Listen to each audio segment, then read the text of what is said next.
안녕하세요. 배상복의 글쓰기 TV 배상복입니다. 제가 그동안 이런저런 일이 있어서 한동안 게재물을 올리지 못했습니다. 대단히 죄송하게 생각합니다.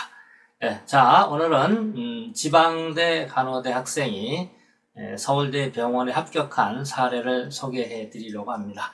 자, 이 얘기는 제가 앞으로 강의를 해 나가는 과정에 있어서 여러모로 굉장히 시사점을 주기 때문에 이 얘기를 먼저 하고 넘어가려고 합니다. 제가 한동안 지방에 있는 대학에도 강의를 꽤 몇 년 나간 적이 있습니다. 자, 그런데 강의를 들었던 간호대 학생이 저한테 전화를 했습니다.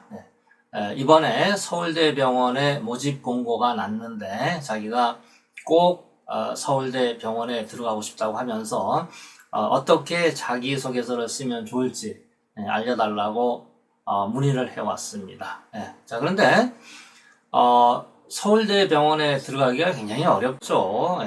워낙 경쟁률이 높기 때문에 서울대를 나온 학생도 서울대 병원에 들어가기가 쉽지 않으리라고 생각을 합니다. 꼭 지방대라고 해서 그런 게 아니라, 물론 지방대도 훌륭한 대학이 많고 또 아주 우수한 학생들이 많습니다. 그래서 그건 관계가 없고, 어쨌거나 많은 학생들이 서울대병원에 들어가기를 원하기 때문에 들어가기가 쉽지는 않을 것이다. 자, 그러나 서울대병원에 만약에 들어간다면은 딱 한 가지 방법이 있다. 그것이 뭐냐? 그래서 그것을 제가 학생에게 얘기를 했습니다. 자, 그리고 시간이 한참 지난 다음에 그 일을 잊고 있었는데 학생한테 다시 전화가 왔습니다.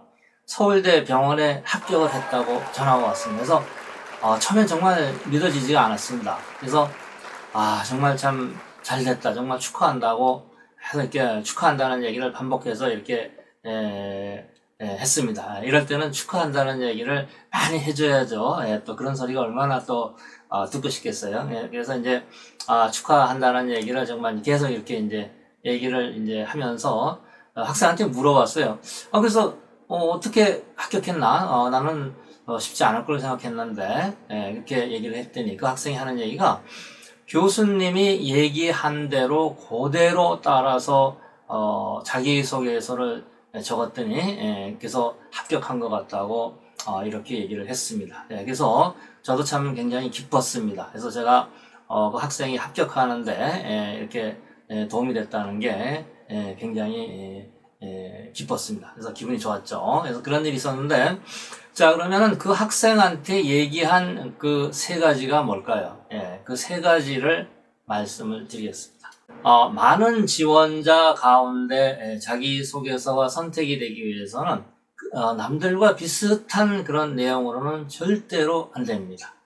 남들과 똑같은 얘기로는 절대로 합격할 수 없습니다. 그래서 그 학생한테 얘기한 첫 번째가 뭔가 하면은, 남들이 모르는 것을 찾아내라. 무슨 얘기인가 하면은, 서울대 병원에서 관심이 되거나 직원들 사이에서 구성원 사이에서 큰 이슈가 되거나 또는 뭐든 굉장히 서울대 병원의 구성원들이 관심이 많고 특히 이제 어떤 부분에 대해서 노력을 기울인다거나 또는 자랑거리라든가 뭐든 간에 서울대 병원과 관련된 것을 찾아내는데, 다른 학생들이 찾아낼 수 있는 것 또는 누구나 알 수 있는 것, 이런 것은 경쟁력이 없다. 그래서 반드시 다른 학생들이 알지 못하는 것, 그 다음에 다른 학생들이 찾아내지 못하는 것을 찾아내서 그와 관련된 얘기를 엮어가야 된다. 예를 들면은 병원 내에서 치료와 관련한 것 또는 어떤 시스템 이런 여러 가지 중에서 남들이 잘 알지 못하는 것인데 병원 내 구성원들이 굉장히 중요하게 생각하는 것, 이런 것을 찾아내야지만이 네가 합격하는 방법이 될 수가 있다. 이렇게 얘기를 했습니다. 그 다음에 두 번째 할 일은 그 찾아낸 것을 가지고 나와 연관시켜야 됩니다. 그러니까 찾아낸 그런 것과 관련해서 내가 어떤 그 평소에 기울여온 노력 또는 뭐 이렇게 학업을 하면서 그와 관련해서 내가 뭐 열심히 어떤 그 지식을 쌓았다든가 뭐 이런 거. 그 다음에 뭐 알바나 인턴 같은 어떤 기타 사회적인 이런 경험을 통해서 그와 관련한 것들을 뭐 체험을 했다든가 뭐 이런 얘기도 있을 수가 있죠. 아니면 뭐 평소에 생활하면서 그와 관련한 것들에 대한 뭐 관심을 많이 가지고 있었다든가 하여튼 뭐 어떠한 기타 어떤 뭐 그 외에 다른 어떤 노력이든 뭐든 간에 그와 관련해서 그동안에 기울여온 노력이라든가 이런 것들, 관심 이런 것들을 연관을 시켜야 됩니다. 예, 그것이 두 번째 할 일이죠. 예. 자, 그 다음에 세 번째는 그 찾아낸 것과 관련해서 포부를 밝혀야 됩니다.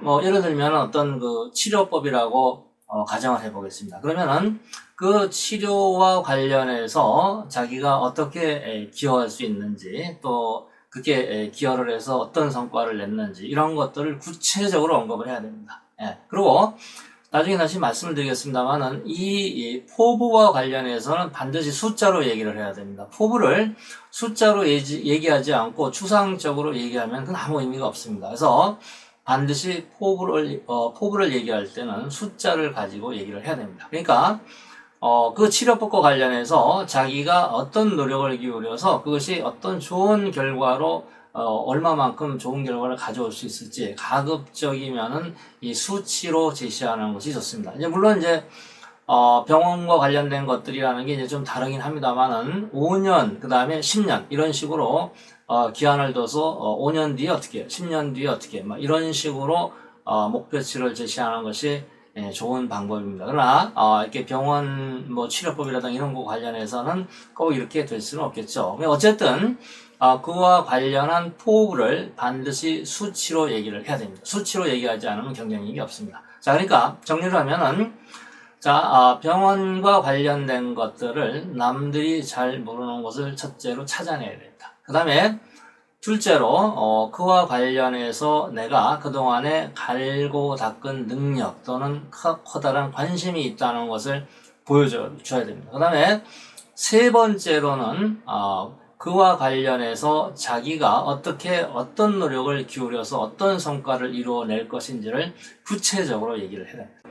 그러니까 이 세 가지가 일관성 있게 전개되어야 됩니다. 이것이 가장 좋은 이야기 구성입니다. 그러니까 뭐 영어로 얘기하면 스토리라인이라고 할 수가 있겠죠. 이런 식으로 해서 전체적으로 자기소개서를 작성해 나간다면은 다른 사람보다 월등히 눈에 띄는 좋아 보이는 또 능력이 있어 보이는 그런 자기소개서가 될 수가 있습니다. 그래서 이렇게 해야지만이 네가 합격할 수 있는 길이 있지 그렇지 않고는 길이 없다 이렇게 얘기를 했습니다. 그랬더니 학생이 이렇게 내가 얘기해 준 대로 따라서 그대로 자기소개서를 작성을 해서 합격을 했다고 그렇게 얘기를 했습니다. 그래서 아까 얘기한 대로 저도 굉장히 기분이 좋았고 그래서 이 얘기를 여러분에게도 소개를 해드립니다. 그래서 그러니까 내가 지원하는 회사 병원일 수도 있고 일반 회사일 수도 있는데 이런 대상에 대해서 내가 굉장히 많은 관심을 가지고 있고 많이 알고 있고 많이 연구를 하고 있다 이런 걸 보여줘야 됩니다. 이것이 바로 그 회사에 대해서 애정을 보여주는 것입니다. 우리가 다시 이제 다음 시간에 얘기를 하겠습니다만 우리가 상대에게 잘 보이기 위해서는 우선적으로 깊은 애정을 표현하는 것이 대단히 중요합니다. 회상복의 글쓰기 TV 앞으로도 더욱 유익한 내용으로 여러분을 찾아뵙겠습니다. 대단히 감사합니다.